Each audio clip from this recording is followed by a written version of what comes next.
તમે મારી સાથે પરણ્યા છો, હવે આ રડવાનું બંધ કરો.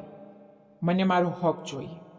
કબીર જેવો જ નવ્યાની નજીક આવ્યો તે રડતી રડતી પાછળ હટવા લાગી અને ડસકા ખાતા બોલી, કેટલા મોટા છો તમે મારાથી? દૂર રહો મારાથી, હું કોઈ બીજાની અમાનત છું. આ સાંભળીને કબીરના હોઠ પર એક કડવું સ્મિત આવી ગયું. હવે તો આ જ મોટી ઉંમરના માણસ સાથે તારે તારી લગ્નની પહેલી રાત વિતાવી પડશે. પૂરા 10 વર્ષ પછી ન્યૂયોર્કથી ભારત પાછો ફર્યો હતો, ફક્ત પોતાના પરિવારના એક ખૂબ જ નજીકના સમારોહમાં સામેલ થવા માટે. પરંતુ છેલ્લી ઘડીએ જ્યારે વરરાજા અને તેના ઘરના લોકો લાલચમાં આવીને જાન લઈને ન આવ્યા, ત્યારે કબીરના દાદાજીએ પોતાના સ્વર્ગસ્થ બિઝનેસ પાર્ટનરની દીકરી નવ્યાની જિંદગી અને કુળની ઇજ્જત બચાવવા માટે તેનો હાથ કબીરના હાથમાં સોંપી દીધો. કબીર 36 વર્ષનો એક સમજદાર અને સફળ છોકરો હતો, જ્યારે નવ્યા હજી ફક્ત 20 વર્ષની કોલેજ જતી છોકરી.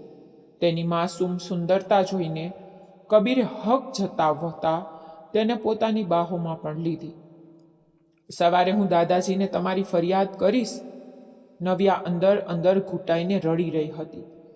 કબીરે તેને જબરદસ્તી પોતાની છાતી સરસી ચાપીને શાંત કરવાનો પ્રયત્ન કર્યો, પરંતુ નવ્યાનું મગજ તો એક ક્ષણને યાદ કરીને ફાટી રહ્યું હતું જ્યારે પંડિતજીએ મંત્રો વાંચ્યા હતા અને તેને રડતા રડતા લગ્નના 7 ફેરા લીધા હતા. રડવાના કારણે નવ્યાનું નાક લાલ થઈ ચૂક્યું હતું, જેનાથી લાલ રંગના ભારે બ્રાઇડલ લહેંગામાં તેનું રૂપ વધુ ખીલી રહ્યું હતું. પણ તે પોતાને આ સમયે દુનિયાની સૌથી બદનસીબ છોકરી સમજી રહી હતી. બીજી તરફ કબીર પોતે હેરાન હતો કે તેની જિંદગીમાં શું વળાંક આવી ગયો હતો. ન્યૂયોર્કમાં પોતાની કડવી યાદો પછી તેને નક્કી કરી લીધું હતું કે તે ક્યારેય કોઈ સ્ત્રી સાથે ઘર નહીં વસાવે. તે 36 વર્ષનો એક એવો આત્મનિર્ભર માણસ હતો જેને લગ્નમાં કોઈ રસ બચ્યો નહોતો. પણ તેને શું ખબર હતી કે ઇન્ડિયા આવતા જ માત્ર 1 અઠવાડિયાની અંદર તે લગ્નના અતૂટ બંધનમાં બંધાઈ જશે. નવ્યા સતત રડીએ જતી હતી. તેને ઘૂમટાની પાછળથી કબીરને જોયો. તેને લગ્નના કાર્ડ પર કબીરની ઉંમર જોઈ હતી, 36 વર્ષ. ભલે તે દેખાવમાં ખૂબ જ હેન્ડસમ, ફિટ અને પોતાની ઉંમર કરતાં 10 વર્ષ નાનો લાગતો હતો, પરંતુ હતો તે 36 વર્ષનો જ. નવ્યાએ પોતાના થનારા પતિ માટે ન જાણે કેવા કેવા સપના સજાવીને રાખ્યા હતા કે તે તેની ઉંમરનો હશે, તેનો મિત્ર બનશે. પણ અહીં તો તેને અંકલ મળી ગયા હતા જે કદાચ વાત વાત પર રોકટોક કરશે અને રૂઢિચુસ્ત વિચારોના હશે. આ બધું કબીરના દાદાજીનો નિર્ણય હતો, જે કેટલા સમયથી ખૂબ બીમાર ચાલી રહ્યા હતા. કબીર જાણતો હતો કે નવ્યા તેનાથી ઉંમરમાં ખૂબ નાની છે, પરંતુ દાદાજીએ નવ્યાના સ્વર્ગસ્થ પિતા, જે તેમના સૌથી વહાલા મિત્ર અને બિઝનેસ પાર્ટનર હતા, તેમને વચન આપ્યું હતું કે તેઓ તેમની દીકરીને એક સુરક્ષિત હાથમાં સોંપીને જ આ દુનિયામાંથી જશે. કબીર જેવો સમજદાર અને મજબૂત માણસ નવ્યા માટે સૌથી સુરક્ષિત નિર્ણય હતો. ત્યારે જ નવ્યાએ પોતાની સહેલી રિયા, મતલબ કે કબીરની નાની બહેન, ના કાનમાં ગણગણતા કહ્યું, પ્લીઝ રિયા, મને રૂમમાં લઈ ચાલ, મારો દમ ઘૂંટાઈ રહ્યો છે. નવ્યાની હાલત જોઈને રિયા પણ ગભરાઈ ગઈ. તે જેવી જ તેને ઉઠાડવા લાગી, કબીરની માં નીલમજીએ ટોકતા કહ્યું, રિયા, અને ક્યાં લઈ જાય છે? હવે રીતિ રિવાજ મુજબ નવ્યા સીધી કબીરના રૂમમાં જશે. આ સાંભળીને નવ્યાનું દિલ બેસી ગયું. તે આટલી જલ્દી કબીરનો સામનો એકલામાં કરવા નહોતી માંગતી. રિયાએ તેનો હાથ પકડ્યો અને તેનો ભારે લહેંગો સંભાળતી તેને કબીરના રૂમમાં લઈ આવી. રૂમ ખૂબ જ વ્યવસ્થિત અને આધુનિક રીતે સજાવવામાં આવ્યો હતો. કબીરના આવતા પહેલા નીલમજીએ આ રૂમ સેટ કરાવ્યો હતો અને સંજોગો વશાત નવ્યા અને રિયાએ જ મળીને 2 દિવસ પહેલા તેને સજાવ્યો હતો.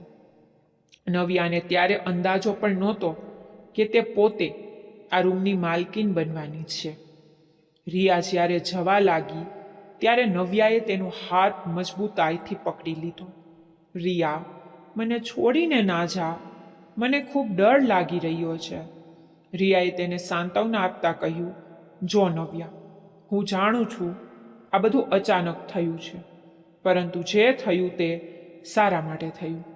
જો તે લાલચુ લોકો જાન લઈને ના આવ્યા તો તેમાં તારો કોઈ વાંક નહોતો. કદાચ તારા નસીબમાં જ મારી ભાભી બનવાનું જ લખ્યું હતું.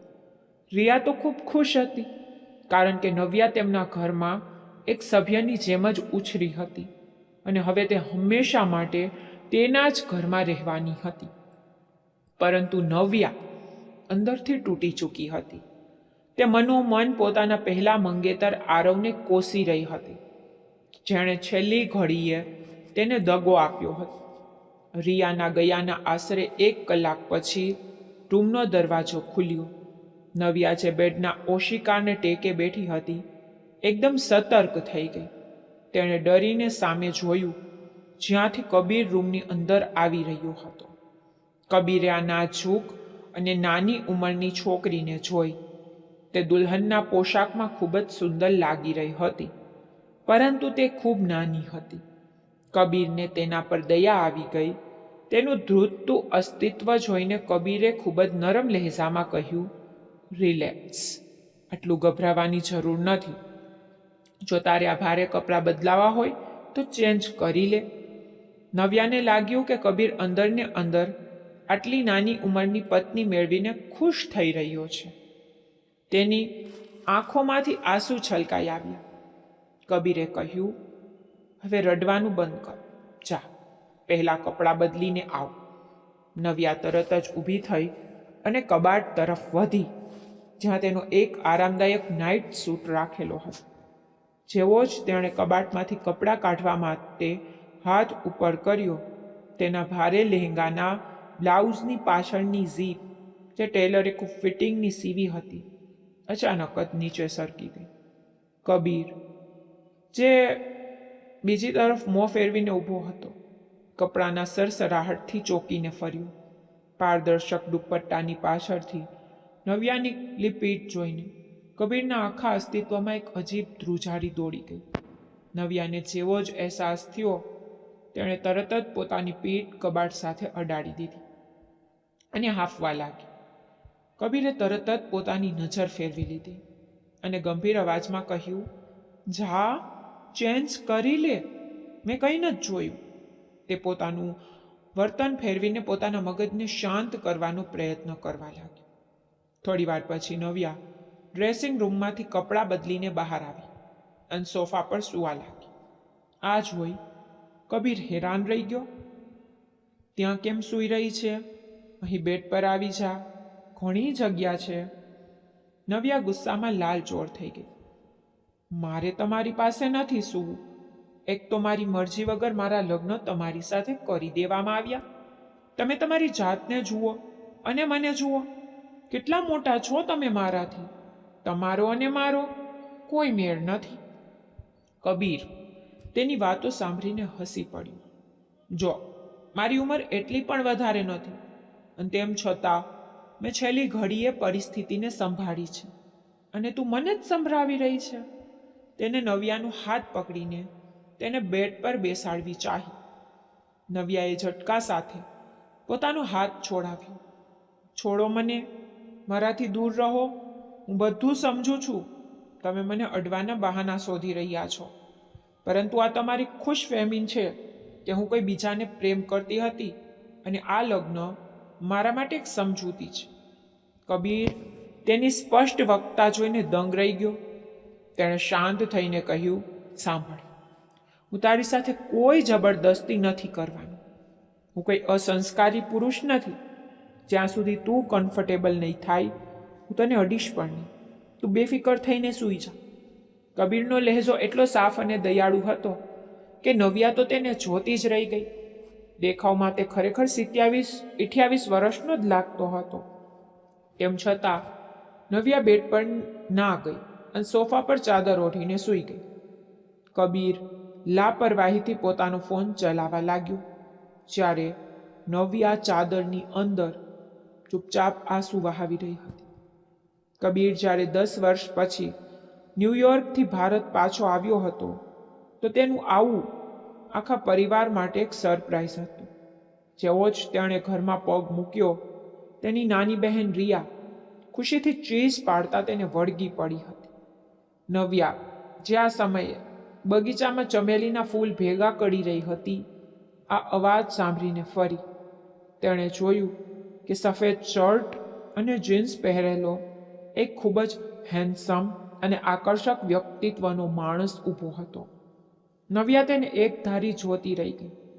રિયાએ નવ્યા સાથે કબીરનો પરિચય કરાવ્યો.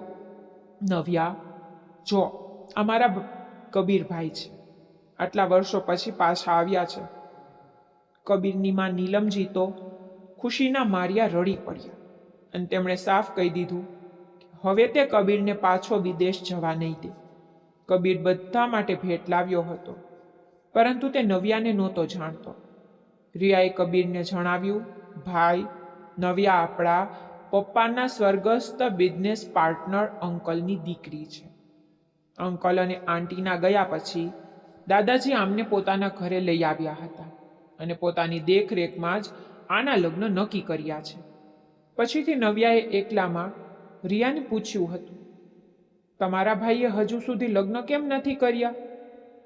રિયાએ ઉદાસ થઈને જણાવ્યું હતું, ભાઈએ ન્યૂયોર્કમાં એક અમેરિકન છોકરી સાથે લગ્ન કર્યા હતા, પરંતુ તે સંબંધ ટકી શક્યો નહીં અને તેમના છૂટાછેડા થઈ ગયા. ઘરમાં નવ્યાના લગ્નની તૈયારીઓ જોરશોરથી ચાલી રહી હતી. નવ્યા અને રિયા એક જ કોલેજમાં ભણતી હતી, જ્યાં રિયાના એક મિત્રના ભાઈ આરવે નવ્યાને પસંદ કરી લીધી હતી. નવ્યા પણ આરવને ચાહવા લાગી હતી. દાદાજીએ છોકરાવાળાઓને સીધા સાદા સમજીને સંબંધ તો મંજૂર કરી લીધો હતો, પરંતુ દાદાજી અને નવ્યા આ વાતથી અજાણ હતા કે આરવનો પરિવાર ખૂબ જ લાલચુ હતો. તેઓ મિડલ ક્લાસ લોકો હતા અને તેમણે કબીરના દાદાજીની સંપત્તિ અને નવ્યાના પિતાએ છોડેલા બિઝનેસ શેરની લાલચમાં આ સંબંધ જોડ્યો હતો, જેથી આરવને તેમની કંપનીમાં મોટી પોઝિશન મળી શકે. આજે સંગીતની રાત હતી. કબીર પરંપરાગત કુર્તો પાયજામો પહેરીને મહેફિલમાં બેઠો હતો. તેની શાનદાર શખ્સિયત આગળ બાકીના બધા લોકો ઝાંખા પડી રહ્યા હતા. મહેમાનો નવ્યા કરતાં વધુ કબીરના પાછા આવવાની ચર્ચા કરી રહ્યા હતા અને કબીર બધાને હસીને મળી રહ્યો હતો. પરંતુ ત્યારે જ તેને જોયું કે દાદાજી ખૂબ જ પરેશાન ચહેરા સાથે પોતાના રૂમ તરફ જઈ રહ્યા છે. તેમની પાછળ કબીરના પિતા આનંદજી પણ જઈ રહ્યા હતા. કબીર અણધારી આશંકાથી તરત જ દાદાજીના રૂમ તરફ વધ્યો. શું થયું પપ્પા? બધું બરાબર તો છે ને? કબીરે દાદાજીના રૂમમાં દાખલ થતાં જ પૂછ્યું. ત્યારે જ દાદાજી ગુસ્સામાં લાલચોળ થતા બોલ્યા, એ લોકો તો ખૂબ જ નીચ અને લાલચુ નીકળ્યા કબીર. હમણાં જ મારા મોબાઈલ પર છોકરાવાળાઓનો ફોન આવ્યો હતો. આરવનો બાપ કહી રહ્યો હતો કે આપણે લગ્નની વ્યવસ્થા અને ભેટ ખૂબ ઓછી આપી છે. તેમના ખાનદાનવાળા વાતો બનાવી રહ્યા છે. મને તેમની આ ઘૃણાસ્પદ અને લાલચુ ફિતરત જોઈને પોતાના પર ગુસ્સો આવી રહ્યો છે. એવું લાગી રહ્યું છે કે મેં મારી બાળકી નવ્યાની જિંદગી પોતે પોતાના હાથે બરબાદ કરી દીધી હતી, તે લોકો સાથે તેનો સંબંધ નક્કી કરીને. કબીરના પિતા આનંદજીએ દાદાજીના ખંભા પર હાથ રાખ્યો અને સમજાવવાના લહેજામાં કહ્યું, પિતાજી, તમે કેમ આટલી ચિંતા કરી રહ્યા છો? કાલે જાનનો દિવસ છે. આપણે આ સમયે તેમની સાથે કોઈ દલીલ ન કરવી જોઈએ. આખરે આપણી બાળકીની ઇજ્જતનો સવાલ છે. દાદાજીએ ભારે હૈયે ફક્ત પોતાનું માથું હલાવ્યું, પરંતુ તેમના ચહેરા પર છવાયેલી ચિંતા સાફ જણાવી રહી હતી કે તેઓ ખુશ નથી. તેઓ નવ્યાને ખૂબ પ્રેમ કરતા હતા, કારણ કે તે ખૂબ જ માસૂમ અને નિશ્છલ છોકરી હતી. આનંદ અને કબીરના સમજાવવા પર તેઓ તે સમયે તો શાંત થઈ ગયા, પરંતુ તેમને આરવના પરિવારની લાલચુ ફિતરતનો બરાબર અંદાજો આવી ચૂક્યો હતો. ત્યારે જ દાદાજી ગંભીર થઈને બોલ્યા, હું તેમની સાથે સવારે જ વાત કરું છું. નવ્યાની સુરક્ષા માટે હું કાનૂની રીતે લગ્નના એગ્રીમેન્ટ અને સ્ત્રીધનમાં એક મોટી રકમ સુરક્ષિત કરાવવા માંગુ છું. બસ આ જ કારણ હતું જ્યાંથી વાત પૂરી રીતે બગડી ગઈ. દાદાજી ઈચ્છતા હતા કે નવ્યાના ભવિષ્યને સુરક્ષિત કરવા માટે છોકરાવાળા સ્ત્રીધન અને સુરક્ષા બોન્ડના રૂપમાં 50 લાખની ગેરંટી પર સાઇન કરે, પરંતુ આરવનો બાપ આ વાત પર કોઈ પણ સંજોગોમાં રાજી ન થયો. ઉપરથી તે આરવ જે કાલે નવ્યાનો પતિ બનવાનો હતો તે પણ ફોન પર દાદાજી સાથે બદતમીઝી અને દલીલો કરવા ઉતરી આવ્યો. વાત બગડવાનું અસલી કારણ તેમની બેકાબૂ લાલચ હતી. છોકરાવાળા માંગણી કરી રહ્યા હતા કે લગ્ન થતાં જ આરવને કબીરની કંપનીમાં સીધો GM બનાવી દેવામાં આવે અને આખું બિઝનેસ ઓપરેશન્સ તેના જ અંડર સોંપી દેવામાં આવે, અને સાથે જ તેમને રોકડા 50 લાખ પણ આપવામાં આવે. દાદાજી સારી રીતે જાણતા હતા કે આરવ જેવા બિનજવાબદાર છોકરાને કંપની સોંપવી એટલે બિઝનેસને ડૂબાડવા બરાબર હતું. જ્યારે દાદાજીએ પોતાની શરત દોહડાવી કે ઠીક છે, હું 50 લાખની સુરક્ષા રાશિ નવ્યાના નામે જમા કરવા તૈયાર છું અને આરવને નોકરી પણ આપી દઈશ, પરંતુ પહેલાં તમારે પણ નવ્યાના નામે એટલી જ કિંમતની પ્રોપર્ટી ટ્રાન્સફર કરવી પડશે. આ સાંભળતા છોકરાવાળાઓના તન બદનમાં આગ લાગી ગઈ. તે લોકો તો કદાચ એવું જ વિચારીને બેઠા હતા કે અનાથ નવ્યા પાસેથી બધું હડપી લેશે અને પછી તેને દૂધમાંથી માખીની જેમ કાઢીને બહાર ફેંકશે. પરંતુ દાદાજીએ તેમના આ મનસૂબાને સફળ થવા ન દીધું. પરિણામે આવ્યું કે બીજા દિવસે આરવની જાન જ ન આવી. લગ્નના મંડપમાં બધા મહેમાનો જાત જાતની વાતો બનાવી રહ્યા હતા.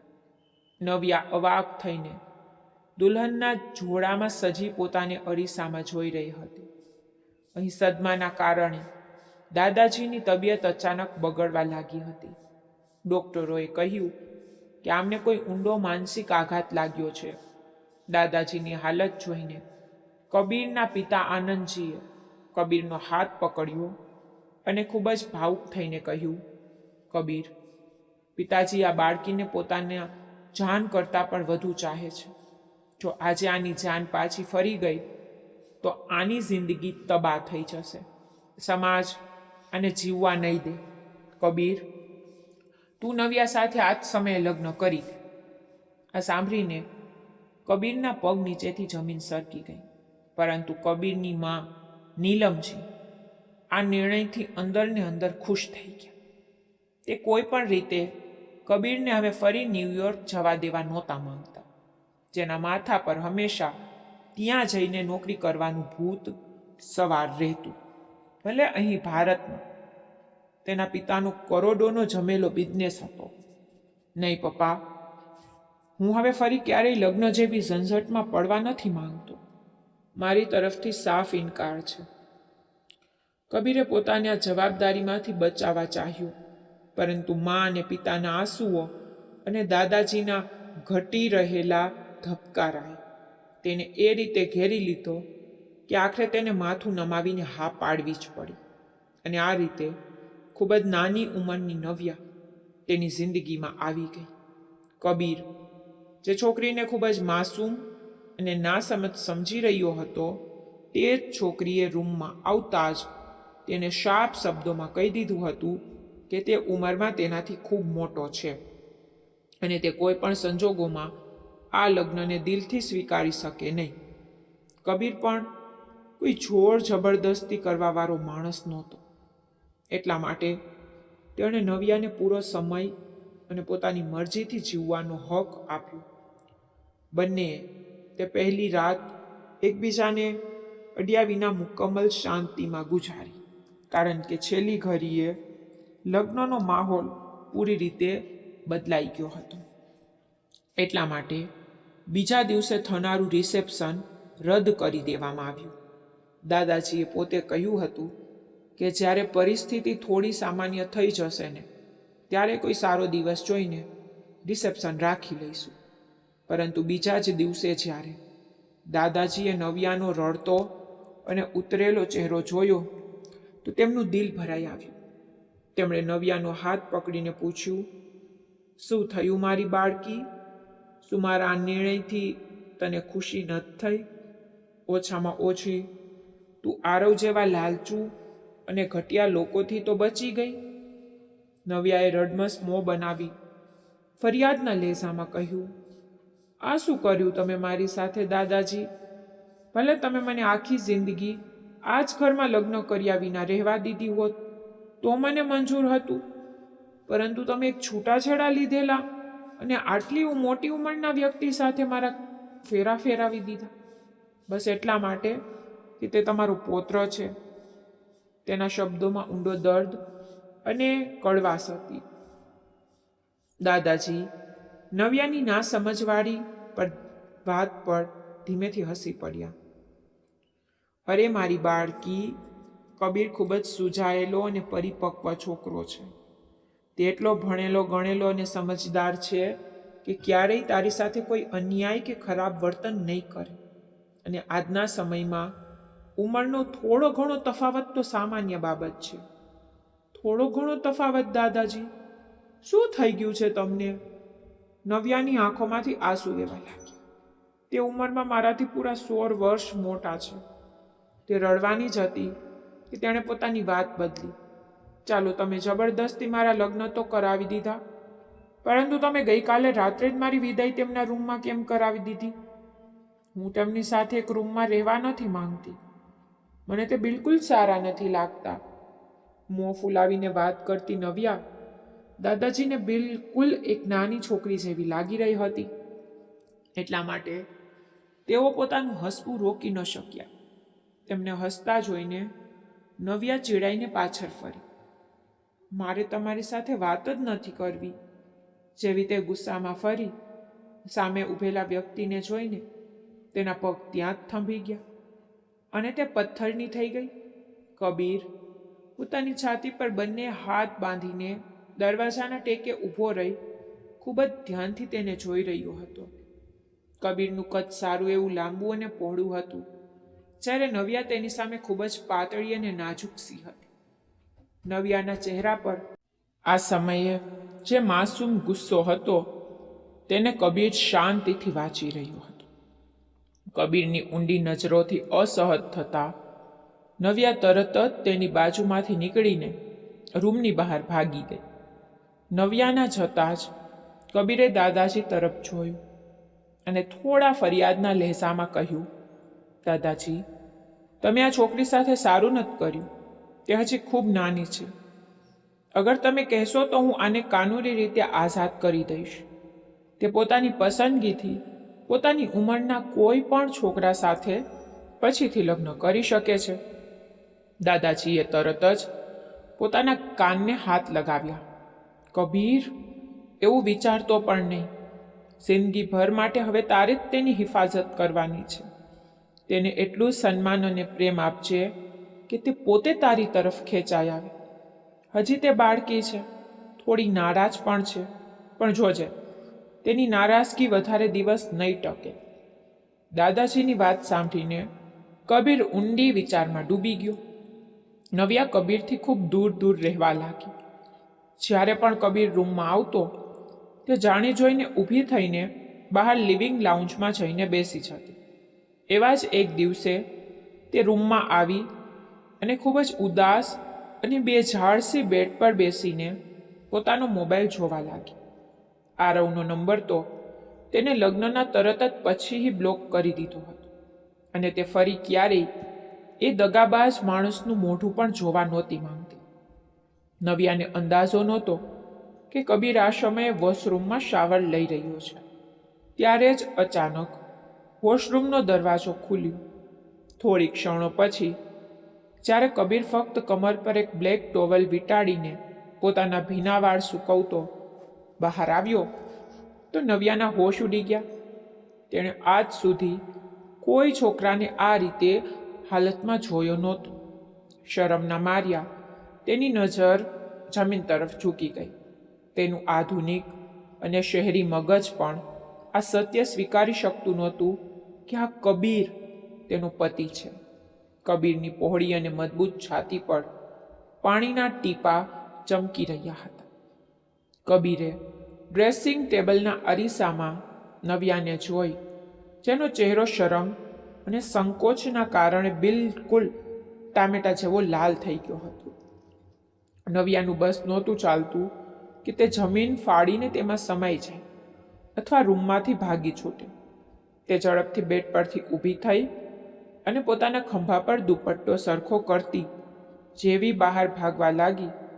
કબીરે વીજળીની ઝડપે આગળ વધીને તેનો હાથ પકડી લીધો. કબીરના અચાનક હાથ પકડવાથી તે ખરાબ રીતે ગભરાઈ ગઈ અને દિવાલ સાથે ચોંટી ગઈ. હવે તમે મારો હાથ કેમ પકડ્યો છે? છોડો મારો હાથ. તેનો અવાજ ધ્રુજી રહ્યો હતો. કબીરે તેની આંખોમાં જોતા ખૂબ જ ગંભીરતા અને નરમાશથી કહ્યું, નવ્યા, કદાચ તું મને કોઈ બહુ ખરાબ કે ચાલાક માણસ સમજે છે. જો જે કંઈ પણ થયું તે બધું અચાનક થયું હતું. ના તો હું આ લગ્ન માટે તૈયાર હતો અને ના તો તું મારી સાથે પરણવા માંગતી હતી. હું જાણું છું કે તારા દિલમાં કોઈ બીજું હતું, પરંતુ એ જરૂરી નથી કે આપણે પતિ પત્ની બનીને જ આ રૂમમાં રહીએ. આપણે દોસ્ત પણ તો બની શકીએ છીએ. કબીરે પોતાની વાત ચાલુ રાખી. તેમ છતાં તું બહુ માસૂમ છે, ઉંમરમાં નાની છે. તારી સાથે જે થયું તે ખરેખર ખોટું હતું. એટલે મારાથી વધારે ગભરાવાની કે ડરવાની કોઈ જરૂર નથી. હું તારી મરજી વગર તને ક્યારેય હાથ પણ નહીં લગાડું, પણ ઓછામાં ઓછું મને એક ખરાબ માણસ ન સમજ. કબીર જે પરિપક્વતા અને નરમાશથી તેને સમજાવી. નવ્યા પાસે તેનો કોઈ જવાબ નહોતો. તે નજરો ઝુકાવીને સતત પોતાના હોઠ કરડી રહી હતી. આ અંદાજમાં તે કબીરને ખૂબ જ સુંદર અને આકર્ષક લાગી રહી હતી. ન ઈચ્છવા છતાં પણ કબીરનું દિલ તેની માસૂમિયત તરફ આકર્ષાઈ રહ્યું હતું. પરંતુ તેને તરત જ પોતાની આ લાગણીને દબાવી લીધી. ખરેખર પોતાની પહેલી અમેરિકન પત્ની માર્થા પાસેથી મળેલા દગા પછી કબીરનો સ્ત્રીઓ પરથી ભરોસો જ ઉઠી ગયો હતો.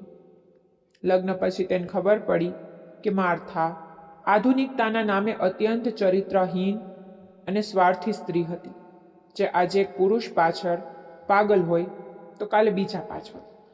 કબીરને લાગતું હતું કે કદાચ વેસ્ટર્ન કલ્ચરની છોકરીઓ આવી જ હોય છે, પણ આજે તેની સામે એક અત્યંત સંસ્કારી, ઘરરખું અને માસૂમ ભારતીય છોકરી ઊભી હતી, જેનું કુદરતી સૌંદર્ય કબીરનું દિલ મોહી રહ્યું હતું.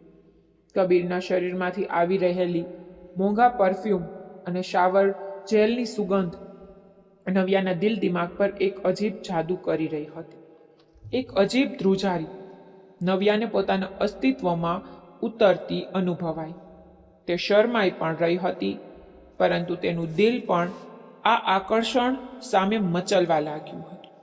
આખરે તે પણ એક જુવાન છોકરી હતી. જ્યારે સામે કબીર જેવો ડેશિંગ અને હેન્ડસમ માણસ પતિના રૂપમાં ઊભો હોય ત્યારે આકર્ષણ થવું તો સ્વાભાવિક હતું. નવ્યા પોતાના પરસેવાથી લથપથ ચહેરાને નમાવીને સમજી નહોતી શકતી કે તેના અંદર આ કેવી હલચલ મચી ગઈ છે. કબીર તેની શાંતિ જોઈને હેરાન હતો.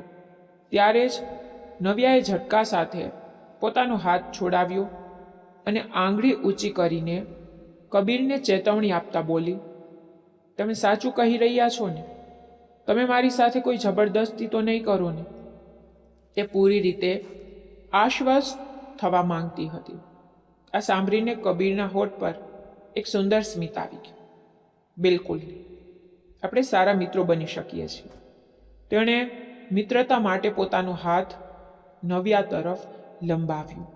નવ્યાએ થોડી ક્ષણો વિચાર્યું, પછી કબીરના મોટા અને મજબૂત હાથ પર પોતાનો નાનો હાથ મૂકી દીધો, પરંતુ પોતાની મોટી મોટી આંખો કબીર પર ટકાવી રાખતા ચેતવણી આપવાના લહેકામાં બોલી, માત્ર ને માત્ર મિત્રો, આ વાત તમે યાદ રાખજો. કબીર આ નાની છોકરીનો આ બાળ બુદ્ધિવાળો ગુસ્સો જોઈને મનમાં ને મનમાં હસી પડ્યો. યાર નવ્યા, તું દરેક સમયે આવી દેવદાસ બનીને કેમ બેસી રહે છે? જો, તું મારા ભાઈની પત્ની બની છે. કબીરભાઈ એટલા હેન્ડસમ છે કે કોલેજ અને ખાનદાનની છોકરીઓ તેમના પર મરતી હતી, પરંતુ તેમણે લગ્ન પણ કર્યા, તો એક વિદેશી છોકરી સાથે, જે છોકરા માટે બધી છોકરીઓ નિસાસા નાખતી હતી.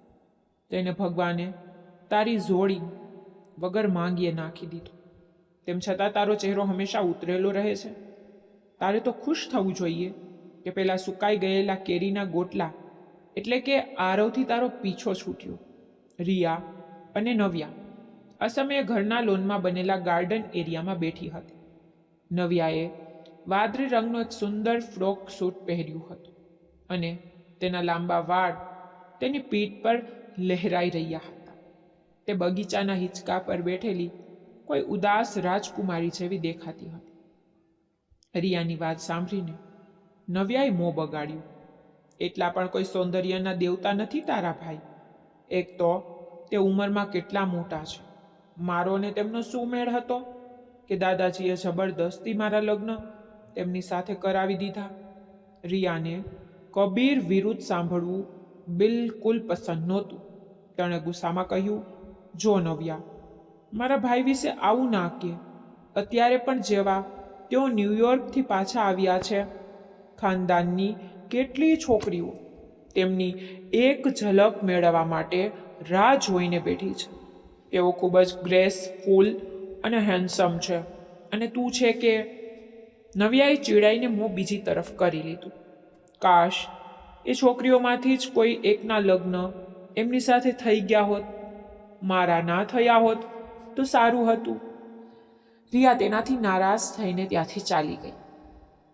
જ્યારે નવ્યા એકલી બેસીને વિચારવા લાગી કે શું તેને ખરેખર કંઈક વધારે કહી દીધું, તે જ સાંજે કબીરની માં નીલમજી નવ્યાના રૂમમાં આવ્યા અને બહારથી બોલ્યા, નવ્યા બેટા, જલ્દીથી તૈયાર થઈ જા. આજે કબીરના મામાજીના ઘરે તમારા બંનેનું ડિનર છે. બધા તમારી રાહ જોઈ રહ્યા છે. નવ્યાને જવાનું બિલકુલ મન નહોતું, પરંતુ તે નીલમ આંટી સામે ના પાડી શકી નહીં. એટલા માટે તે તૈયાર થવા રૂમમાં આવી ગઈ. તેને સમજ નહોતી પડી રહી કે તે શું પહેરે, ત્યારે તેને રિયાની મદદ લીધી.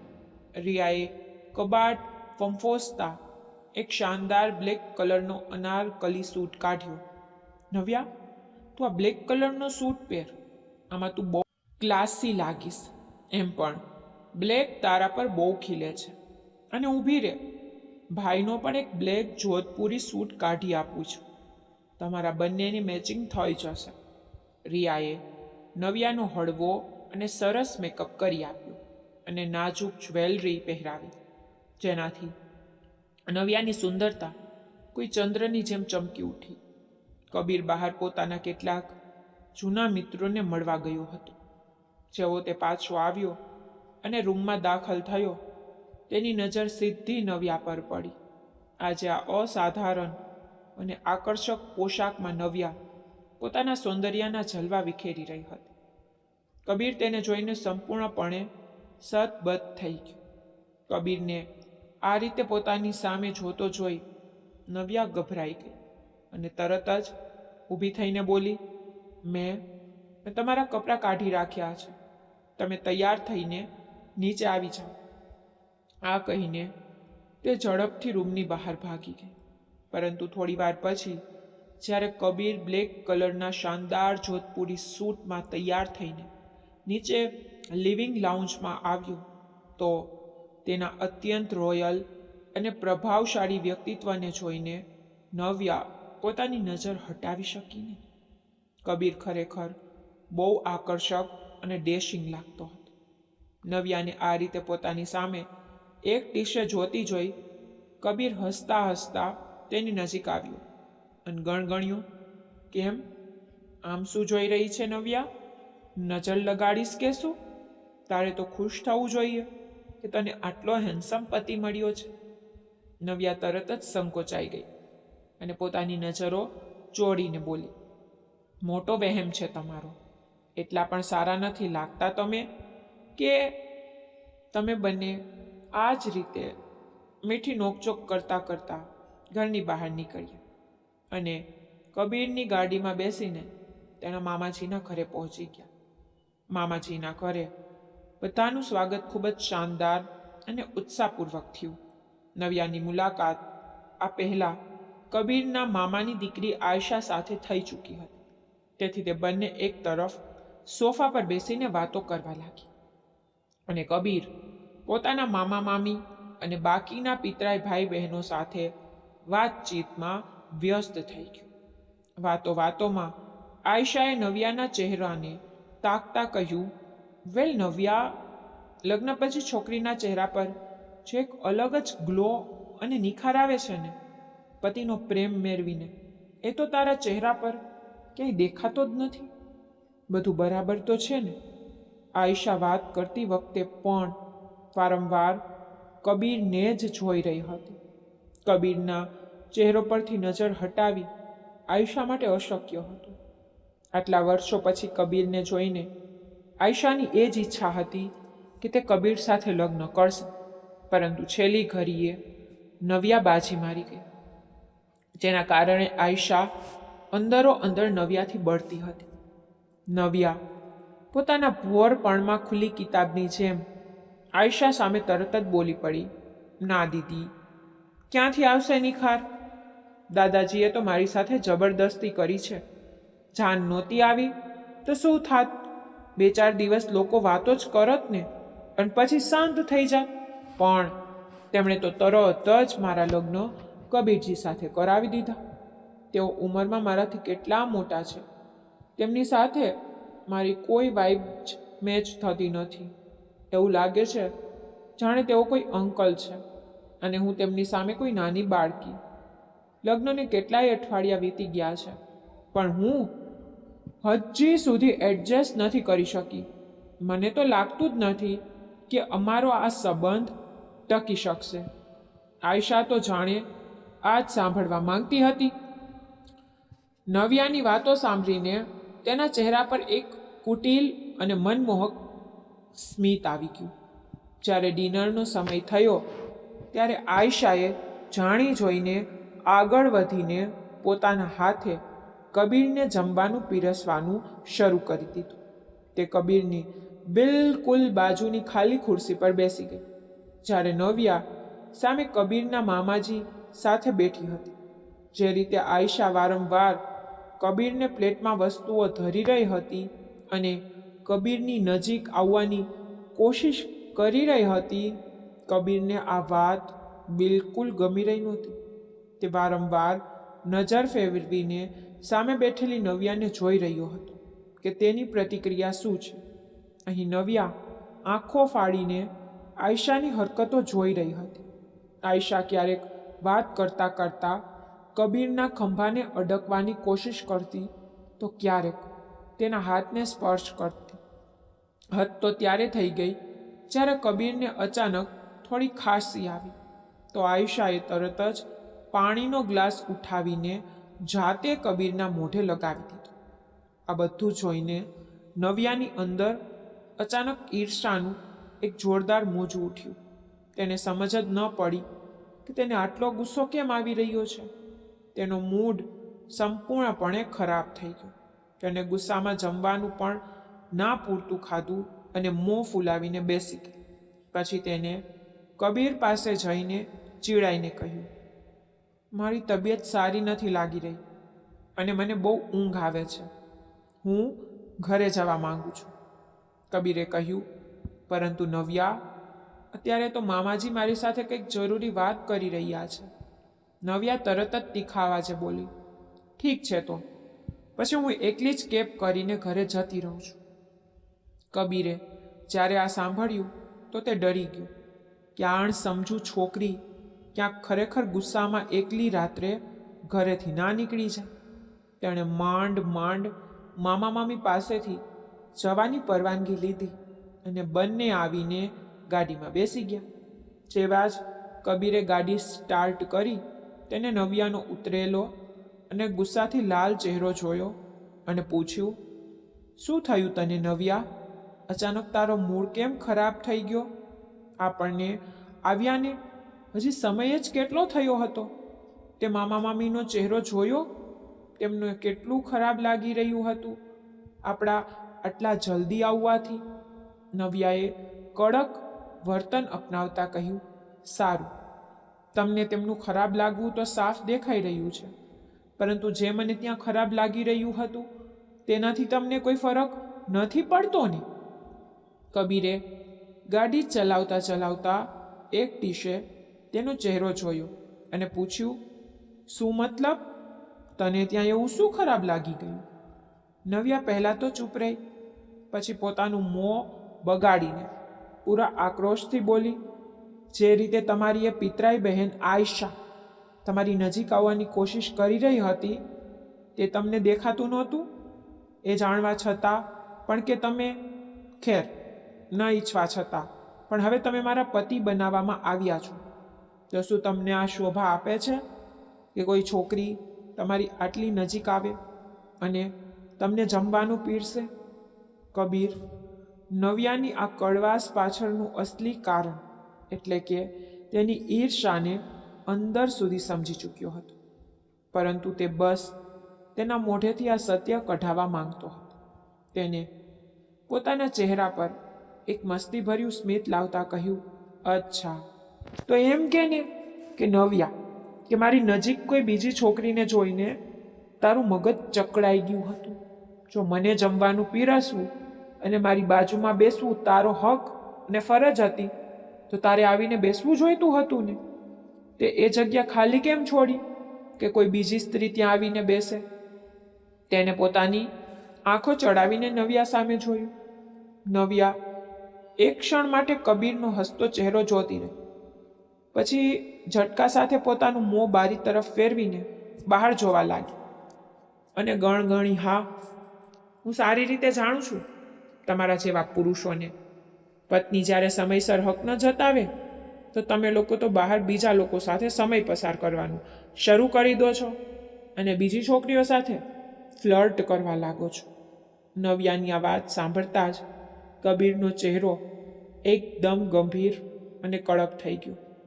તેને ગાડીની સ્પીડ વધારતા અત્યંત ગંભીર અવાજમાં કહ્યું, નવ્યા, હવે તું તારી હદ વટાવી રહી છે.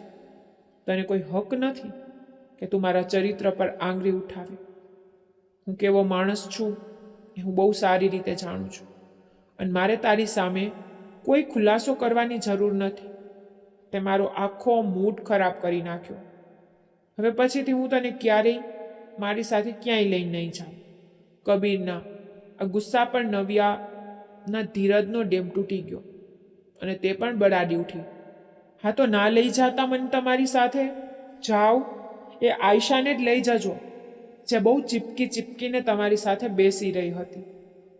ઘરે પહોંચતા જ નવ્યા પગ પછાડતી ઝડપથી ઉપર પોતાના રૂમમાં ચાલી ગઈ. કબીર જેવો જ રૂમમાં દાખલ થયો તેણે કોઈ વાત ન કરી અને પલંગ પર બીજી તરફ પણખું ફેરીને સૂઈ ગયો.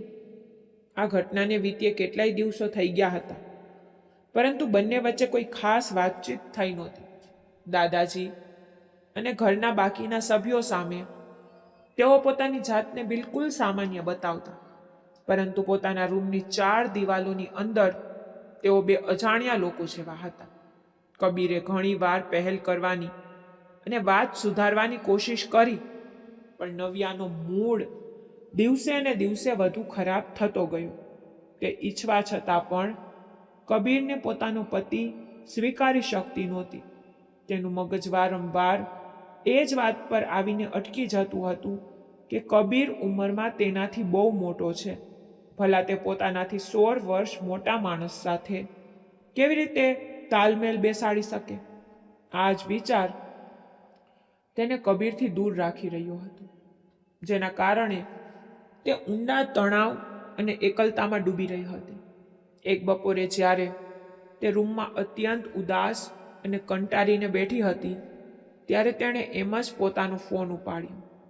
ત્યારે જ સ્ક્રીન પર એક અજાણ્યા નંબર પરથી મેસેજ ચમક્યો, જેના પર તેનું નામ લખેલું હતું. હેલો નવ્યા, ભૂલી તો નથી ગઈ ને મને? નવ્યાએ સમય ગુમાવ્યા વગર તરત જ ટાઈપ કર્યું, કોણ છો તું? ત્યારે જ એ નંબર પરથી સીધો વિડીયો કોલ આવવા લાગ્યો.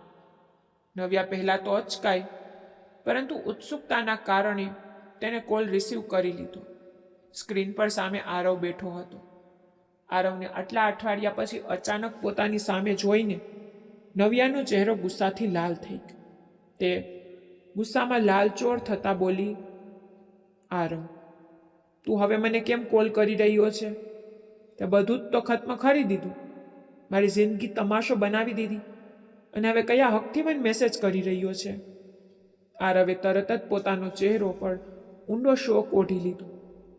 તેની આંખોમાં આંસુ આવી ગયા અને તે પોતાની બાઈ વડે તેને લૂછવાનું નાટક કરવા લાગ્યો. નવ્યા તેનો આ ઉતરેલો ચહેરો જોઈને હેરાન રહી ગઈ. તેને ધીમા અવાજે પૂછ્યું, શું થયું તને? રડી કેમ રહ્યો છે? આરવ બળબડતા બોલ્યો, જે માણસ પોતાની સાચી મોહબ્બત ખોઈ બેસે તે રડશે નહીં તો બીજું શું કરશે? નવ્યા, તું એ કેવી રીતે ભૂલી શકે કે તું મારી જિંદગી હતી? હું તારી સાથે જ લગ્ન કરવા માંગતો હતો, એટલે જ તો મેં મારા ઘરેથી સંબંધ મોકલ્યો હતો, પણ તારા ઘરવાળાઓએ બધું બગાડી નાખ્યું. તું એ જ વિચારી રહી હોઈશ ને કે મેં અને મારા પરિવારે દહેજની માંગણી કરી હતી, લાખો રૂપિયા અને કંપનીમાં ભાગીદારી માંગી હતી, પરંતુ સાચું તો એ છે કે આ બધું મારા માતા પિતાનો લોભ હતો, મારો નહીં. હું તો આજે પણ તારા માટે એ જ રીતે પાગલ છું, પણ તે મારી થોડી રાહ પણ ન જોઈ અને તરત જ કબીર સાથે લગ્ન કરી લીધા. હું અહીં તારી યાદમાં તડપી રહ્યો છું. કાશ હું મારા મા બાપ વિરુદ્ધ જઈને તને અપનાવી લે. નવ્યા ફરી એકવાર આરવની બિછાવેલી જારમાં ફસાવા લાગી હતી. તે શહેરમાં મોટી થઈ હોવા છતાં અંદરથી ખૂબ જ ભોળી હતી, જેને દુનિયાના કપટનો કોઈ અંદાજો નહોતો.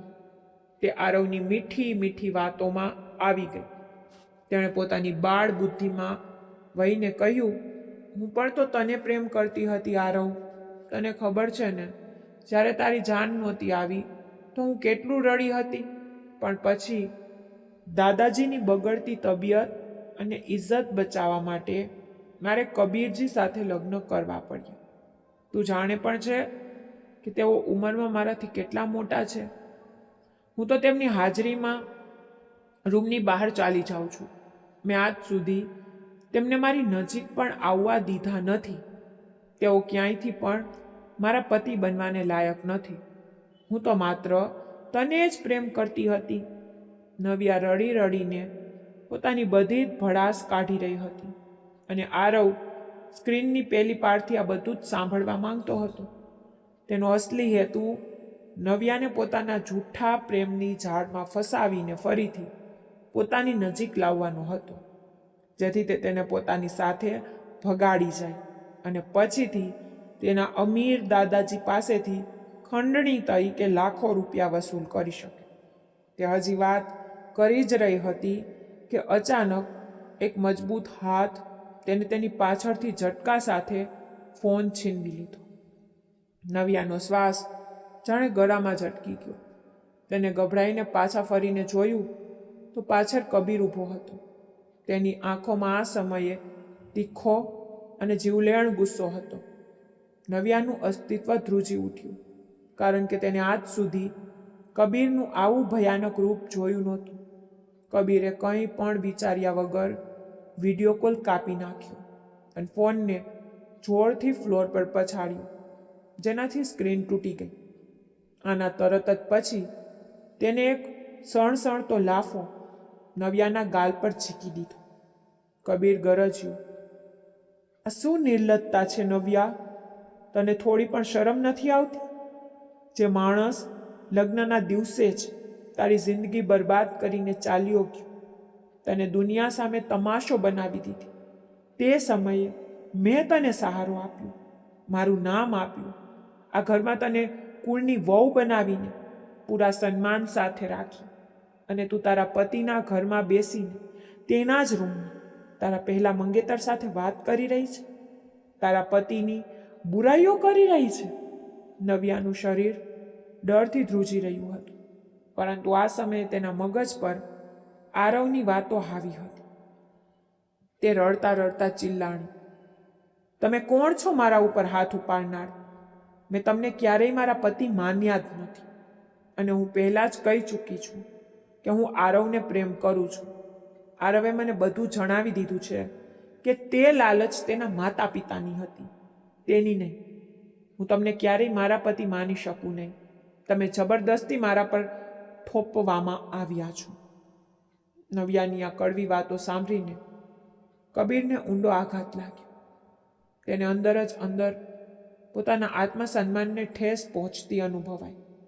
તેને દાદાજીના એ ભાવુક નિર્ણય પર ઊંડો પસ્તાવો થવા લાગ્યો, જેના કારણે તેને આ લગ્ન કર્યા હતા. તેને એક લાંબો અને ઠંડો શ્વાસ છોડ્યો અને ખૂબ જ કડક લહેજામાં કહ્યું, આગળ. પર જો મેં તને તે છોકરા સાથે વાત કરતા કે તેના વિશે વિચારતા પણ જોઈ, તો મારાથી ખરાબ કોઈ નહીં હોય. નવ્યા, મારી શરીફાઈ અને નરમાશનો ગેરફાયદો ઉઠાવવાનું બંધ કર, એમાં જ તારી ભલાઈ છે. આ કહીને તે પગ પછાડતો રૂમની બહાર ચાલ્યો ગયો. આ ભયાનક ઝઘડા પછી નવ્યા પૂરી રીતે ઘરના બાકીના સભ્યોથી કપાઈ ગઈ. તે પોતાની બહેનપણી રિયા સાથે પણ સરખી રીતે વાત નહોતી કરતી. જો રિયા પહેલાંની જેમ તેની સાથે હસી મજાક કરવાની કોશિશ કરતી, તો નવ્યા ઉલટાની તેના પર ચિલ્લાઈ પડતી. રિયા અને માં નીલમજી પણ તેના બદલાયેલા વર્તનથી હેરાન પરેશાન હતા, પરંતુ કબીરના ડરથી તેઓ તેને સીધું કશું પૂછી શકતા નહોતા, ત્યાં સુધી કે નવ્યાએ બીમાર દાદાજી પાસે બેસવાનું પણ ખૂબ ઓછું કરી દીધું હતું. આ સમયે તેને આખો પરિવાર પોતાનો દુશ્મન અને સિર્ફ આરવ જ પોતાનું શુભચિંતક લાગી રહ્યો હતો. આરવે છેલ્લા કેટલાય દિવસોથી તેને મેસેજ કરીને મળવા માટે બોલાવી રહ્યો હતો. આખરે એક દિવસ નવ્યા તેને મળવા માટે તૈયાર થઈ ગઈ. તેમણે શહેરની એક પોશ રેસ્ટોરન્ટમાં મળવાનો સમય નક્કી કર્યો. નવ્યાએ ઘરમાં બહાનું બનાવ્યું કે તે થોડીવાર માટે શોપિંગ કરવા જઈ રહી છે, અને તે ડ્રાઈવર સાથે કારમાં બેસીને રેસ્ટોરન્ટ પહોંચી ગઈ. આરવ ત્યાં પહેલેથી જ એક ખૂણાના ટેબલ પર બેઠો હતો. નવ્યાને જોતાં જ તેને પોતાની વાતો શરૂ કરી દીધી અને સહાનુભૂતિ મેળવવા માટે વારંવાર ટેબલ પર નવ્યાનો હાથ પકડવાની કોશિશ કરવા લાગ્યો.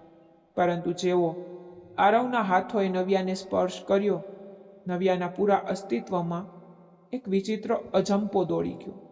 તેને અચાનક કબીરનો ગંભીર ચહેરો અને પોતાના દાદાજીનો તે બીમાર ચહેરો યાદ આવવા લાગ્યો. નવ્યાએ ઠંડા મગજે વિચારવાનું શરૂ કર્યું. કબીર તેનાથી ઉંમરમાં જરૂર મોટા હતા, અને તેને કબીર સાથે આટલી બદતમીઝી કરી હતી. તેને નીચો દેખાડવાની કોશિશ કરી હતી, પરંતુ લગ્નના આટલા મહિનાઓ પછી પણ કબીરે ક્યારેય તેની સાથે કોઈ જબરદસ્તી નહોતી કરી. તે હંમેશા તેની મરજીનું સન્માન કરતો રહ્યો. બીજી તરફ આરવ હતો, જેના પરિવારના કારણે દાદાજી હોસ્પિટલ પહોંચી ગયા હતા. એક પળના હજારમાં ભાગનું નવ્યાની અંદર સૂતેલી સમજદારી જાગી ઉઠી. તેને એક ઊંડો શ્વાસ લીધો અને આરવના હાથમાંથી પોતાનો હાથ ઝટકા સાથે છોડાવીને કહ્યું, જો આરવ, હું અહીં તને ફક્ત એ જ કહેવા આવી છું કે હવે હું કોઈ બીજાની પત્ની બની ચૂકી છું. મારા પતિ કબીર છે. ચાહે ગમે તેવી પરિસ્થિતિઓમાં અમારા લગ્ન થયા હોય, હું માનું છું કે હું ના સમજ છું, અને મારામાં હજુ એટલી સમજ નહોતી પરંતુ હવે મને અહેસાસ થઈ ગયો છે કે પોતાના પતિ સિવાય કોઈ પર પુરુષ સાથે આ રીતે છુપાઈને મળવું ખોટું છે. આ આપણી પહેલી અને છેલ્લી મુલાકાત છે. આજ પછી તું મને ક્યારેય ફોન કે મેસેજ નહીં કરે, નહીતર મજબૂરન મારે આ બધું મારા પતિ કબીરને કહેવું પડશે. આ કહીને નવ્યા જેવી સીટ પરથી ઊભી થઈ, આરવે ગુસ્સામાં તેનો હાથ કસકસીને પકડી લીધો અને તેને જબરદસ્તી બેસાડવા લાગ્યો. બરાબર તે જ પડે કબીર તે રેસ્ટોરન્ટના દરવાજામાંથી અંદર દાખલ થયો. પોતાની પત્નીનો હાથ એક પર પુરુષના હાથમાં જોઈને કબીરના તન બદનમાં આગ લાગી ગઈ. આખરે નવ્યા તેની પત્ની હતી, તેના પરિવારની માન મર્યાદા હતી. તે કબીરની આબરૂને આ રીતે સરેઆમ નીલામ કેવી રીતે કરી શકતી હતી? કબીર એક પળ પણ ગુમાવ્યા વિના ચિતાની ઝડપે આગળ વધ્યો અને તેને સીધા આરવના મોં પર ઉપરા ઉપડી કેટલાય મુક્કા ઝીકી દીધા. વાર એટલો જોરદાર હતો કે આરવના આગળના 2 દાંત તો તૂટી ગયા અને તેના નાક તથા મોંમાંથી લોહીના ફુવારા ફૂટી નીકળ્યા. આરવ દર્દથી કણસતો ફ્લોર પર પડી ગયો. તેની બરાબરીની મરામત કર્યા પછી કબીરે નવ્યાનો હાથ પકડ્યો, જે ડરના માર્યા પૂરી રીતે ધ્રુજી રહી હતી. કબીર તેને એક પ્રકારે ઘસીટતો રેસ્ટોરન્ટની બહાર લાવ્યો અને ગાડીમાં નાખીને તે જ સ્પીડથી ઘર તરફ દોડાવી મૂકી. નવ્યા આ સમયે કબીરના શાંત અને રૌદ્ર રૂપને જોઈને બેહદ ખોફઝદા હતી. તે રડતા ડરતા બોલી, કબીર, પ્લીઝ પ્લીઝ મારી વાત સાંભળો. હું કંઈ પણ ખોટું નહોતી કરી રહી. હું આરવને ફક્ત એ વોર્નિંગ આપવા આવી હતી કે તે ફરીથી મારો સંપર્ક કરવાની કોશિશ ન કરે. પ્લીઝ મારો વિશ્વાસ કરો. પરંતુ કબીરનો ગુસ્સો 7મા આસમાને હતો. તેને ગાડી ચલાવતા જ પોતાનો ડાબો હાથ ફેરવીને એક લાફો નવ્યાના મોં પર ઝીકી દીધો અને ગુસ્સામાં ચિલ્લાયું, ચૂપ રે નવ્યા, હું તારી કોઈ વાત પર વિશ્વાસ કેવી રીતે કરી લઉં? જો તું ફક્ત ના પાડવા ગઈ હતી તો તેને તારો હાથ કેમ પકડી રાખ્યો હતો? જો તારે તેને ના જ પાડવી હતી તો તું મને કહી શકતી હતી કે તે તને પરેશાન કરી રહ્યો છે, પરંતુ તે મારી નરમાશનો નાજાયજ ફાયદો ઉઠાવ્યો છે અને સજા તને મળીને જ રહેશે. હું અત્યારે જ તને સીધો દાદાજી સામે લઈ જઈશ અને પૂરા હોશ હવાસમાં તારી સાથેના આ જૂઠા સંબંધને હંમેશા માટે ખત્મ કરી દઈશ. તે મારો બહુ તમાશો બનાવી દીધો. હવે વધુ નહીં. નવ્યાનો શ્વાસ ગળામાં જ અટકી ગયો. તે સમજી ગઈ હતી કે આજે તેનું બધું જ ખત્મ થવાનું છે. જ્યારે તે બંને ઘરે પહોંચ્યા ત્યારે જોયું કે દાદાજી બહાર લોનમાં ખુલ્લી હવામાં બેઠા હતા, પરંતુ તેમની તબિયત બહુ બગડેલી લાગી રહી હતી. તેમનો ચહેરો બિલકુલ પીળો પડી ગયો હતો. તેઓ હાંફતા પોતાની વહુ નીલમને કહી રહ્યા હતા, વહુ, મને સવારથી બહુ ગભરામણ થઈ રહી છે. દિલ બેચેન છે. એવું લાગી રહ્યું છે કે જાણે મારો છેલ્લો સમય આવી ગયો છે. નીલમજીની આંખોમાં આંસુ આવી ગયા. પિતાજી, ભગવાન ખાતર આવી વાતો તો ન કરો. તે જ સમયે કબીર અને નવ્યા ત્યાં પહોંચ્યા. કબીરે જેવા જ દાદાજીની હાલત જોઈ તે રેસ્ટોરન્ટનો બધો ગુસ્સો ભૂલી ગયો. નીલમજીએ રડતા કહ્યું, કબીર, જલ્દી કર. તારા દાદાજીને તરત જ હોસ્પિટલ લઈ જા. સવારથી એમની બેચેની વધતી જ જાય છે. કબીર અને આનંદજી ફટાફટ દાદાજીને ગાડી તરફ લઈ જવા લાગ્યા. દાદાજી પોતાના છાતી પર હાથ રાખીને સતત તેને દબાવી રહ્યા હતા. તેમણે હાંફતા કબીરનો હાથ પકડ્યો અને ધીમા અવાજે કહ્યું, દીકરા કબીર, મોત અને જિંદગીનો કોઈ ભરોસો નથી હોતો, પરંતુ જતા પહેલા હું તારી પાસે એક વચન માંગુ છું. નવ્યાનો ખ્યાલ રાખજે. તે હજી બચ્ચું છે. નાદાનીમાં કોઈ પણ ભૂલ કરી શકે છે. તેને બાળપણથી બહુ દુઃખ જોયા છે કબીર. તેની સાથે ક્યારેય કંઈ ખોટું ન થવા દેતો. તેને તારી નાની બહેન કે દીકરી સમજીને તેની ભૂલોને માફ કરી દે છે. ઉંમરમાં તું તેનાથી મોટો અને સમજદાર છે. તેને એક સાચા જીવન સાથીની જેમ સમજાવું છું, પરંતુ ક્યારેય એવું પગલું ન ભરતો તે બાળકી અનાથ થઈને ક્યાંયની ન રહે. દાદાજીની વાતો સાંભળીને કબીરની આંખોમાં આંસુ આવી ગયા. તેને ભારે હૈયે માથું હલાવ્યું અને તેમને લઈને તરત જ હોસ્પિટલ તરફ ભાગ્યો. પરંતુ નિયતિને કંઈક બીજું જ મંજૂર હતું. હોસ્પિટલ પહોંચવાના થોડા જ કલાકો પછી દાદાજીએ દમ તોડી દીધો અને આ નશ્વર દુનિયાને અલવિદા કહી દીધા. જ્યારે આ ખબર પહોંચી તો નવ્યા ચોધારા આંસુએ રડવા લાગી અને બેહોશ થઈ ગઈ. તે વારંવાર રડતા રડતા કહી રહી હતી, દાદાજી, તમે મન છોડીને ન જઈ શકો. ભગવાનના ખાતર તમારી આંખો ખોલો. પરંતુ દાદાજી તો હંમેશા માટે પોતાની આંખો મીચી ચૂક્યા હતા. દાદાજીના અંતિમ સંસ્કારના થોડા દિવસો પછી જ્યારે નવ્યા રાત્રે કબીરના રૂમમાં આવી તો કબીર બારી પાસે ખૂબ જ ગંભીર મુદ્રામાં ઊભો હતો.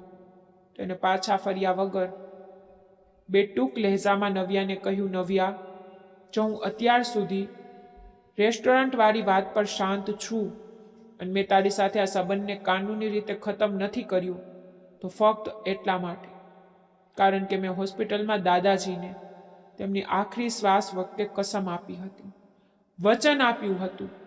હું તેમનું દિલ નહોતો તોડી શકતો.